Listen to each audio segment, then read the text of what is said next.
So we're sitting here with Lauren Stein and myself. And that was fun.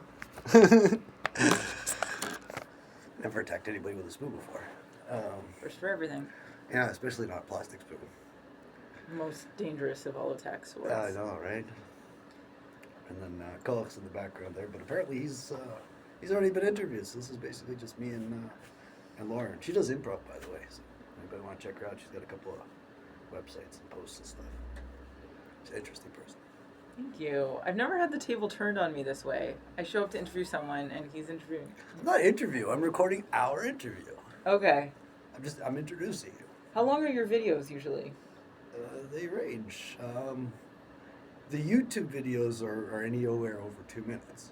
But that's just because I can't upload to my blog directly videos that are over 2 minutes. This might be 20 minutes. That's fine, so I'll put it on YouTube.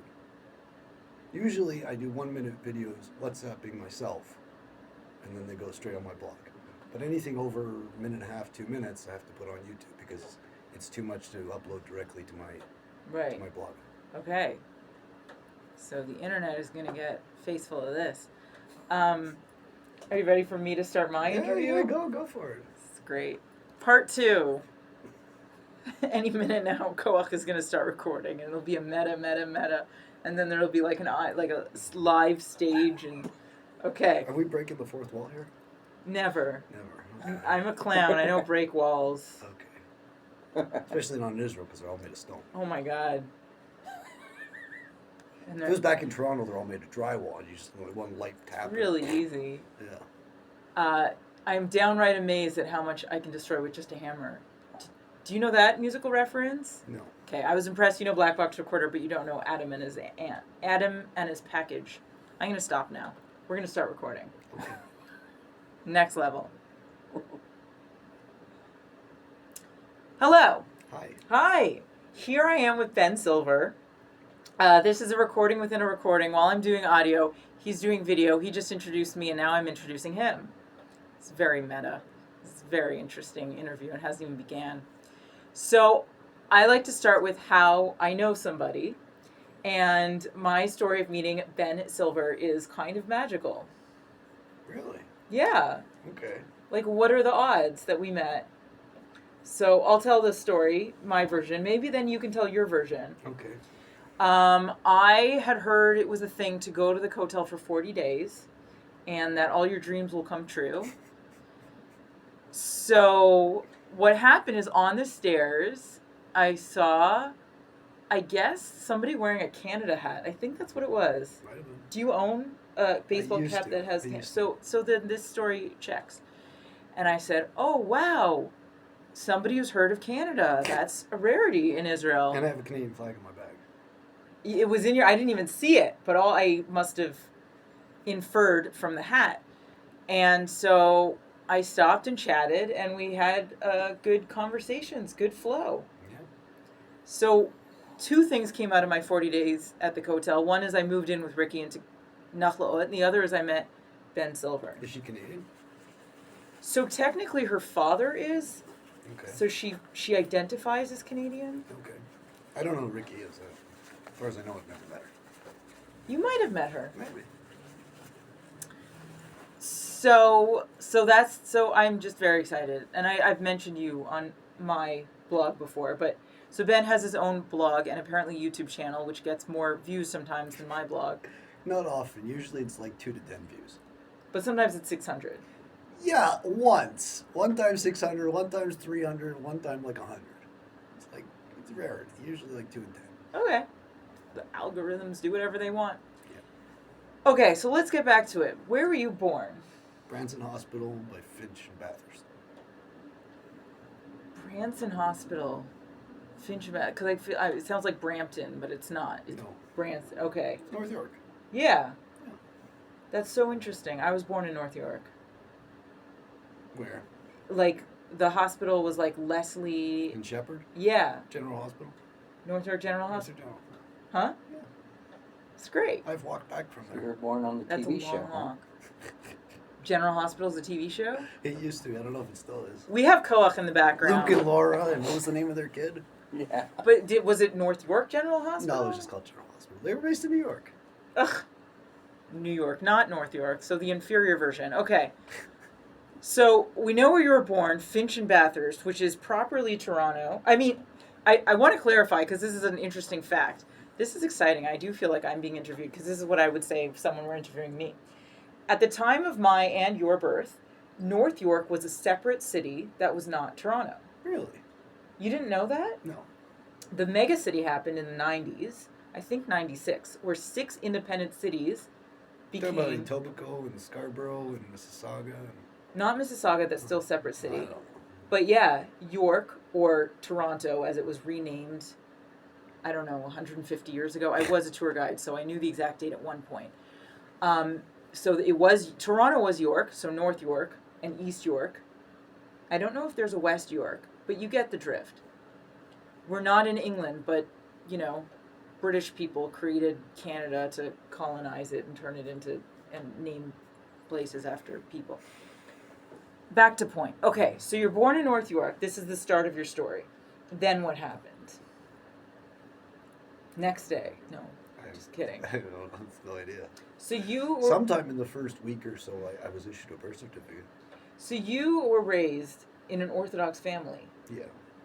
Modern Orthodox. My mother has leanings to ultra-Orthodox, and my father has leanings towards conservatism. Although he did go to Orthodox yeshivas. Okay. Yeah, for high school. I don't know what his elementary school was like. How many siblings do you have? 3. So you're one of 4. Yeah. I'm the youngest boy, and my sister's younger than me. Okay. She lives in Carmiel. Is that in Israel? Yeah. Great. It's 40 kilometers from Tzfat. Did she make Aliyah first, or did you? She did. She moved here like 2006 or something. And when did you come here?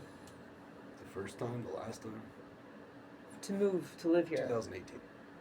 Okay. So you've been here 7 years. Yeah. Isn't it great? Pros and cons. Yeah, that's fair. All right. So I think we've covered your childhood, unless there's anything else you want to say about it. I mean, I lived in foster care. I lived in a group home. I lived in yeshiva dormitories. I lived with my parents together. I lived with my parents separately. I lived with my cousin for like 10 days. You've had a lot of experiences. Who hasn't? And those were all in North York / Toronto? Well, a lot of it was in Thornhill. Oh, Thornhill. Yeah, when I was 5, we moved to Thornhill. Okay. Wow, I thought we had so much in common, but I feel like we're cities apart. Technically. Yeah, Technically, once you pass Steels. that's it. It's a new subway, or they don't have subways up there. New bus. You go from the M's to the L's. Oh, in postal codes. Yeah. I didn't know that. Yeah. That makes sense. It's good to know. Vaughan is L's, Toronto is M's. Right. Is Thornhill in Vaughan? Yes. Is Vaughan Vaughan like is in York region. like a region? So I don't know. York is I the don't region, understand it for the Thornhill life of me. City. Where's Thornhill? Where's Richmond Hill? Where's Concord? I don't understand where any of these divisions. You're telling me North York was a separate city. Yeah, I it had a didn't- mayor, Mel Lastman, who became the He's first still- mayor of isn't Toronto. he still in there? He's not alive anymore. Oh, whoops. But there's He's the guy still from Nobody Furniture. yeah, the Bad Boys Furniture. Yeah. Nobody. Who's better price than us or whatever. He there's still the Mel Lastman Square and Yeah. the area named after him, so he lives on. Sponsorships, folks. Sponsorships.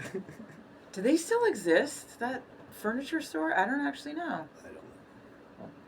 I'm just excited because I'm always meeting, like, let's say New Yorkers who want to talk about intersections and details about New York, and I'm like, I don't want to hear about it. I want to talk about Toronto all day. Clearly. So I don't get to hang out with enough Torontonians. That was part of why I enjoy talking to you. Okay. Also because you like me and not everyone does. So that's another thing I like talking to you about. What am I, chopped liver? You also like me, Koach. Okay. I appreciate that. All right. Thank you. I guess I have it better than I think. So family, parents divorced, foster, a cousin for 10 days, colorful life and stories so far. And that's just the beginning. That's the beginning. You're talking about the first 16 years of my life. For 16 years.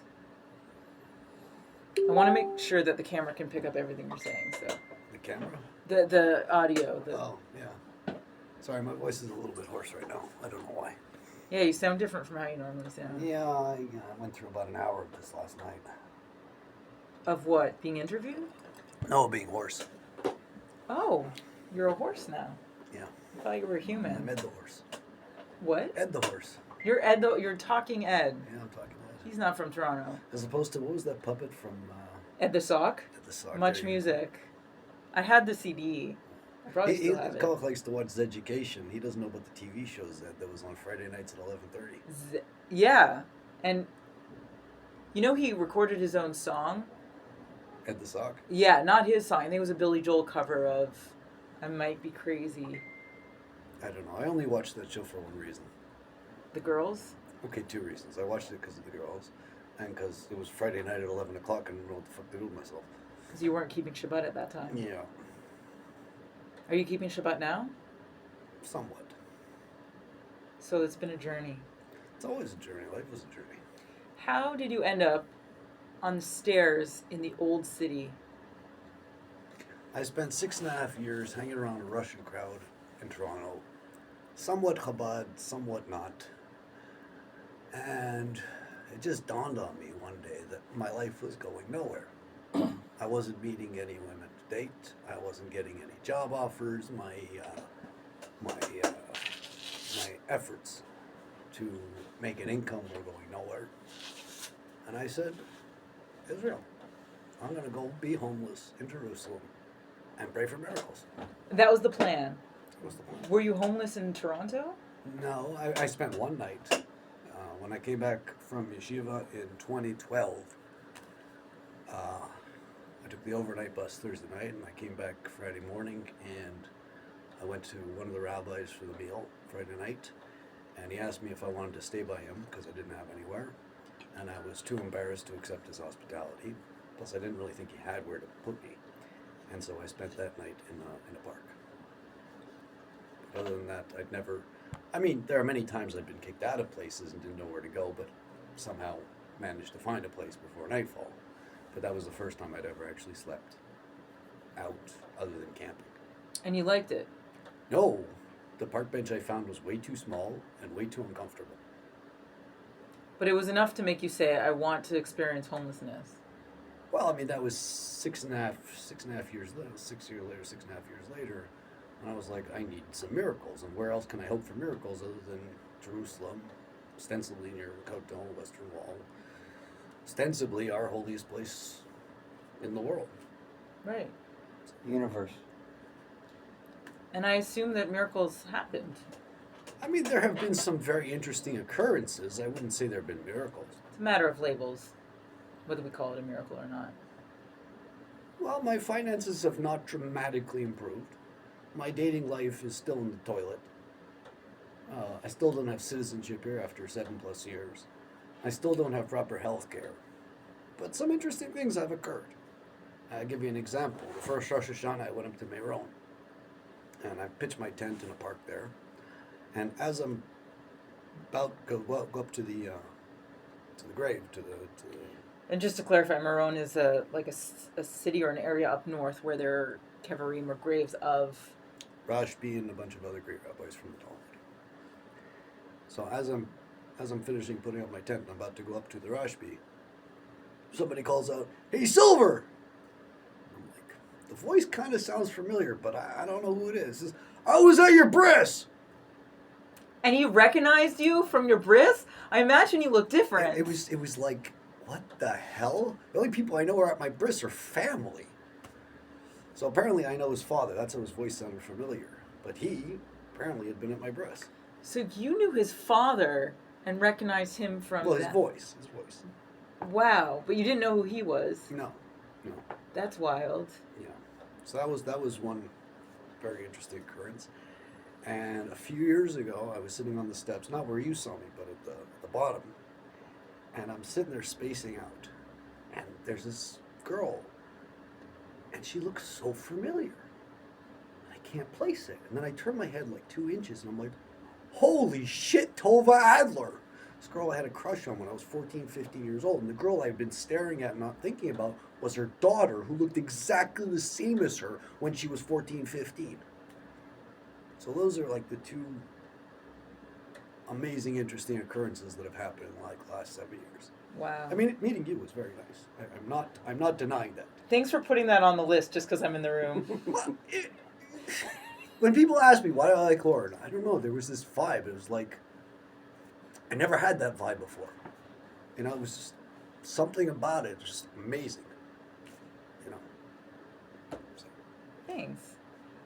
I feel like we met because I remember you told me about that story you just said about Tova Adler. You told me that the day we met. I feel like maybe you and I it met like impressed the hell out of me. it was like the same day or something. You were like this thing that it wasn't the just same day because Okay. I was in a different location. Okay. It might have been the same summer. We met Pesach time, and I Cool. met her summertime. Right. So it would have been like the year before. Yeah.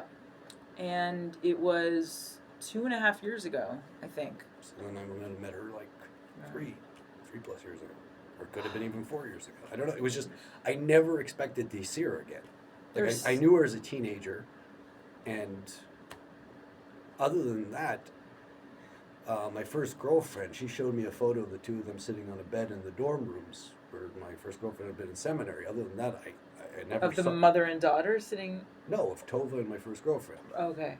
And I other than that, I never saw Tova again. I never expected to see her again. So she lived down the block when I was 14, 15. That's that was so about funny. it. And it just so happens at one point I met who I think is her brother. Could be. Yeah. Older or younger? I don't know. How old is She had two brothers. One of them is, let's see, 4 years younger than me, and one of them's probably like 4 years older. So either like 38 or 46. probably older? But we're not going by names. We're I going can't remember their names. Okay. I know she's got an older sister, Chevy, but her two brothers, I can't remember their names. I think this She's also got a conversation younger sister. is a lot more interesting for me than What's for her my sister's listeners. name? So, okay, so you're living a very holy experience. Are you still, you go to the old city? Do you still do that? Yeah, I was there this morning. How was it? Usual. What are the people like? Depends who. So, have you begged on the streets in any other city in the world? No. So you can't compare. I tried to ask some friends back in Toronto, but they all just kind of, They wouldn't give you money. no. But here, more success. Yeah. I was tempted to go to New York, but I didn't know how to organize a driver and where to go and stuff like that. But I saw a lot of Hasidim coming to Canada and all over the world going collect. So I figured, hey, in Israel, it's a thing to do. To collect money. Yeah, and if they can come all over the world, I can go to there. Now, some people think I'm nuts that there's no money in Israel, but there is. There are billionaires here. There are millionaires here. There are people who have money. It's a matter of getting your message out and a matter of reaching the right people and showing that your cause is justified. What's your message? That I'm fucked up and need help. And what's your cause? Trying to build a life. Have you noticed that there are people who are gathering around you to help you and support you? Or do you not know because it's kind of behind the scenes? It seems to be more behind the scenes.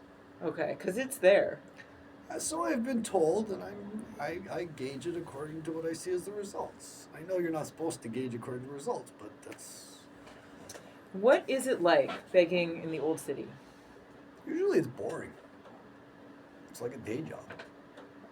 You know, I'm usually one of like 5 or 6 people on the steps, and we all take it seriously as a job, sort of. You know, one guy's handing out red strings, and one guy's the rabbi supporting yeshiva, and one woman, she's an old lady trying to support her household and buy stuff for her grandkids. And another guy, I have no idea what his story is. And another guy, he's run away from his family and he's just trying to pass his time. And another guy, he's a janitor and he doesn't want to be doing that necessarily, and the money's not enough. And So he makes more money begging. I don't know about more money, but it's more reliable. And you don't have to deal with the headache of this person wants this thing cleaned this way and put that way. And just sit on the steps and you beg, and whatever you get, you hope it's enough. Right. As opposed to, I have a job today, do I not have a job today? Do I have a job today, do I not have a job today? And how does this person want this thing? And how does this person want that thing? And you have a particular, approach. Like, you have a financial approach. You might not call it that way, or an ethos. but it's that you're raising a certain amount, and when you're done for the day. No. That's a misnomer. Early on, somebody suggested I talk to a rabbi. There's a guy, Eagle Braverman. Maybe you've seen him around the area. I don't know if he lives here, but I know he was here for a few weeks, a couple months back. So when I was in Crown Heights in New York for yeshiva, he would come by once in a while, and in May 2010, I don't even know how we originally met, but in May 2010, I went up to him and I said, I got to get the hell out of Crown Heights. I got to get back to Toronto. Like, I'm just done with this scene. I got to go back to my roots. And he arranged for me to meet a guy to get a ride back, and I ended up crashing by that guy's place for like 9 months on his couch. And then a year later, I went back to Crown Heights for another 4 months, and he hooked me up with somewhere to stay. We actually were roommates, and a guy, David Waxers, on President Street. He would take in all the Russian guys. They would, a couple guys would crash by his place, and a couple guys would come by every Shabbat for the meals. Is your family Russian? No. But in 2006, 2009, I was living in a very Russian neighborhood. And when I wanted to reapproach God and Judaism and try and get some order to my life that was going nowhere, I was suggested a Russian Chabad rabbi. Okay. I had been volunteering with Circle of Care in Toronto. Wow. I was playing chess with an 86-year-old guy, a guy named Mordechai Levin, every Sunday. Played with him for about a year. One time he let me win. And he suggested I talk to this Rabbi Gersh Rabisky. Do you volunteer here? No. And I tried to volunteer with them again in 2018, and they threw me out because I was smoking too much weed. Okay. So, although I was smoking weed back in 2008, but for some reason then it wasn't a problem. Okay. I wasn't smoking it around Mordechai, so maybe that was the issue. That in 2018 I was smoking it around my...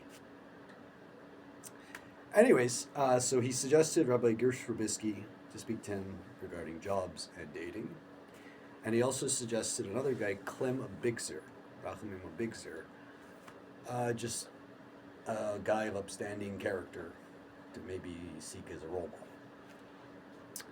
And so I reached out to both of them, and to be honest, I was disappointed with both. They just seemed to be regular people. This one's a regular rabbi, and this one's just a regular father and grandfather. But I still needed people in my life, and I continued to... Like today, I've got, I don't know how many contacts on my WhatsApp. I need people in my life. Whether I like them or not, whether we're agreeing, whether we're arguing, I need people in my life. When you say you were disappointed because they were regular, what would you rather than regular? I was really hoping that the rabbi had a harem of women for me to date, or at least one that actually wanted to marry somebody like me, and that he had connections to jobs that I could, start to pay rent and move forward in life. Right. But he had nothing of the sort. He had prayer services and Kiddush. So just to clarify, with a harem, they're not usually there to date. I'm using the word loosely. Okay. I just meant that, if he's the Chabad rabbi of the Russian community in his neighborhood, that he must know Women. the available women who are looking for spouses. Right. And over the course of about 10 years of hanging around his community, I went on 2 dates, and neither one of them wanted to go on a second date. Okay. And these were arranged dates. It's like, I don't get it. I mean, arranged dates is supposed to be for marriage purposes. So these women didn't want that. I mean, if I just wanted to meet random women, I could go downtown, I could walk down the street. No, it's like they meet once to see if they want to marry you or if they want to continue, and then sometimes, if they don't, then they'll want to meet someone else to marry after the first date. Yeah, Or their however it prerogative. works.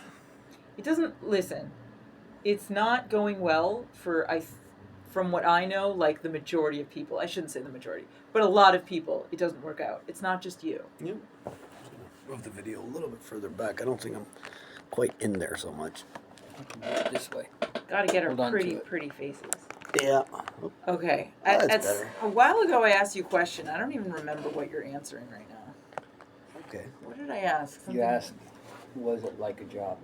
Yeah, it's like a job that you're... You're asking what it's like begging on the steps. Yeah, and then you got into this whole, New York and Toronto and all this stuff. Let's get back to the holy city, the old city of Jerusalem, and begging. What is it like? What kind of people do you talk to? Every guy. I get kind who take pity on me. I get kind that encourage me. I get kind that rebuke me. I get kind that look at me in bewilderment, like, what the hell is this guy doing? And I get all kinds. I mean, I meet on any given month thousands of people. Last night alone, there were thousands of people. Why? I don't know. The weather's better, I guess. Wow. There's only so many things in Israel to do, and the hotel's free. Right. The Other than having to buy food along the way. The other thing to do is protest, which yesterday and today seems to be a really big fashionable Yeah, trend. it seems there's just a lot of time on people's hands, and the weather's better. People want to be outside, and so they're doing what's available. Another thing, I find the culture very interesting in that from what I've experienced, beggars in Jerusalem are very honest, and I was told I could ask for change, and literally you could hand somebody a 100 shekel note, and they'll say, how much change do you want? And I'll say 99. You know, for the cost of one check. He went through like all his different coins and notes and just like You actually could give one shekel and ask for 90 agrot back. real like they'll I've had to. You have some Hasidic families that are like broke, but they still want to give something. wow. Yeah, you get all kinds. And The worst is when somebody asks for change of a 200. Then you got to double check it's real. oh yeah. And that I actually have the money on me, because there are plenty of times like, no, sorry, I don't have change of a 200 right now. Try coming back in a month. The audacity of somebody trying to scam a beggar. Oh, they scammed Sarah, this old Oh, woman, wow. at least twice. At least twice. What? So Yeah. sad. But because it's also an interesting factor of Jewish faith that tzedakah, giving money to the poor, is an obligation. So Okay, I mean, that wasn't really my motivation to get them to fulfill that obligation. I would listen to the Chabad.org Chumash and Rambam and Tanya classes on a pretty regular basis for like 5 years. And Rabbi Gordon would often quote the Jerusalem Talmud, Yerushalmi Talmud, saying that according to the Yerushalmi, tzedakah is the mitzvah. It's like, Im Heya Yedu is how we would put it with the, it's like the mitzvah. And my finances have never been so great that I can do this on a regular basis. Although I have tried to. I mean, I have charts from 2012 to 2018 where I was given on a regular basis to various organizations, but it was never significant. And he's going on and on about this, and I'm like, well, you know, there's givers and there's receivers. And well, I am in a position to be a receiver. You know, it's not the best position to be in. I'd much rather be, you know, a multi-millionaire and be able to hand out. I remember in 2008 or 2009, or maybe earlier, I was listening to Tony Robbins' Personal Power, and he was talking about doing charity. And my mother had just cut me a check for $10,000, and I started giving away $100 at a time, just blowing my money as fast as I could. You know. it's a charity. The $100, yes, yeah. And now, do you give 10% of No, your? no, not even close.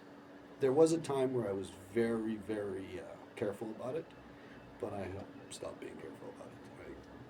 I'm lucky if I give, 1% these days. So, Why?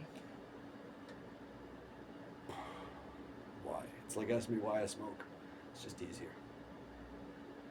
It's just easier. It does. It was one thing when all the money was coming in digitally, and I had a laptop and I could make a chart and do everything like that. But when it's coming in shekel, and for a number of years there was also money coming into my Canadian account and my PayPal, and there was just so much in small amounts. It just got to be a headache, and I haven't had a laptop since Sukkot or around Sukkot of 2018.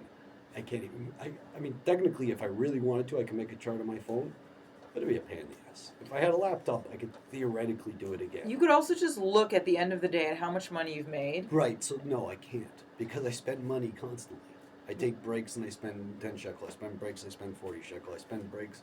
What do you spend on? Last night I got a snack and a pack of smokes, and then there's my Rav cup, and then there's the breakfast that neither one of us is touching, and there's expenses. Things come up, and things come up. And you're generous. Am I generous? Like you just bought breakfast for me for this interview. Well, I you know? figured we'd be doing this, and people might get hungry. I mean, I like to eat breakfast usually. I mean, I either go to the soup kitchen, or if I'm still in the old city, I'll get some breakfast or yogurt or something. I'm not trying to be I mean, maybe that is the word. I'm just trying to be conscious of other people's basic needs. I mean, if I was really good, I probably wouldn't smoke around other people. You know. Think of how much money you would save if you didn't smoke. I know, but it's also a motivation to make money. Because you want to buy cigarettes. It's a double-edged sword. As opposed to wanting to donate to other people or. There are people worse off than me. I see them all the time, and I'm wondering, like, why is God doing that to this person? There are people who are what? Worse off. Yeah. I mean, I walk down Jaffa Street and I see people who live on the street. And so I want to also talk about like another hush. I mean, even I was living in a homeless shelter in Tel Aviv. There were people living on the street, and it was really weird. Like in the middle of the night, there would be, I think, city employees would come by and give these people injections. Of what? COVID shots? I have no idea. Injections? Methadone, maybe? I have no idea.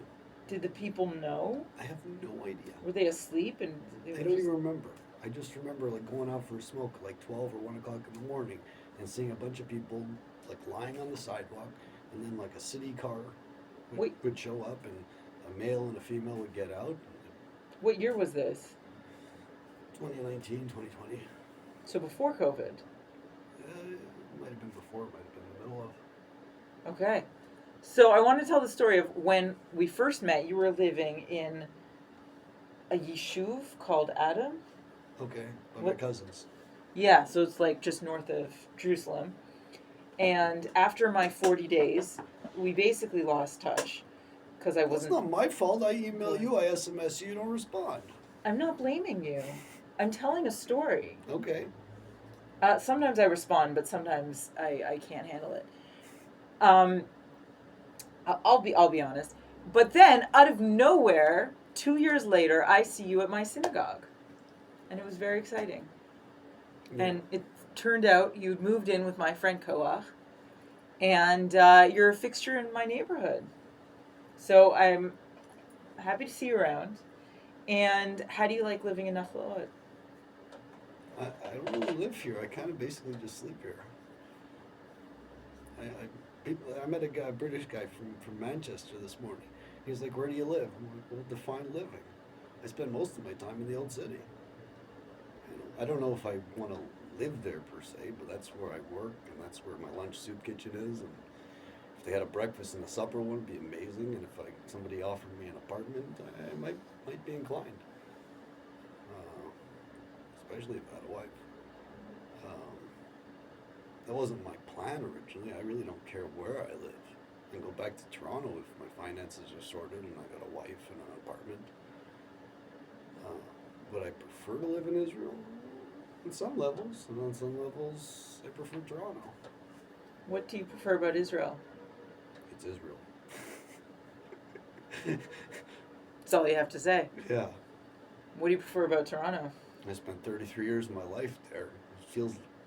It feels like home. Mm-hmm. You know, Israel is my homeland, but Toronto is, Familiar, yeah. comfortable.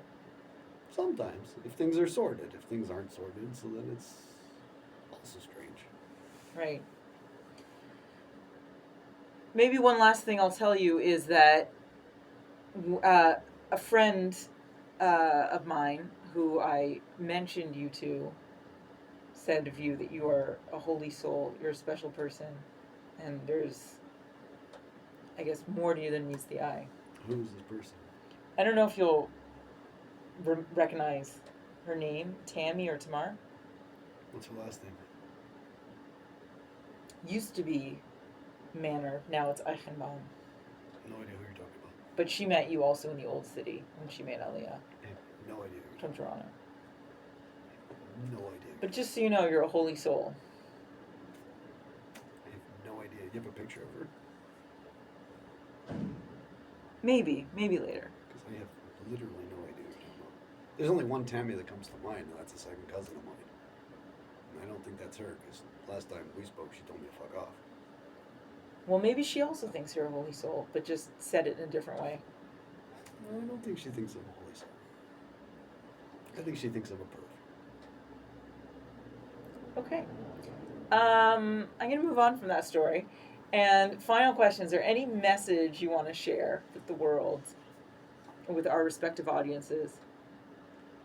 Any message I want to share, or any message I think is important? Let's go with the important one. Say pray your guts out and make whatever efforts you can. Pray. Yeah. Pray.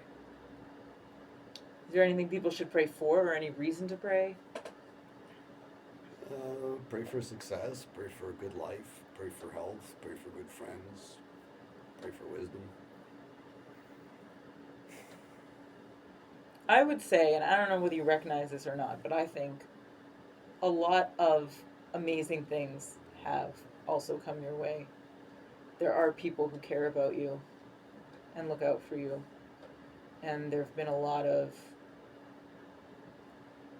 maybe lucky moments in your life also that have like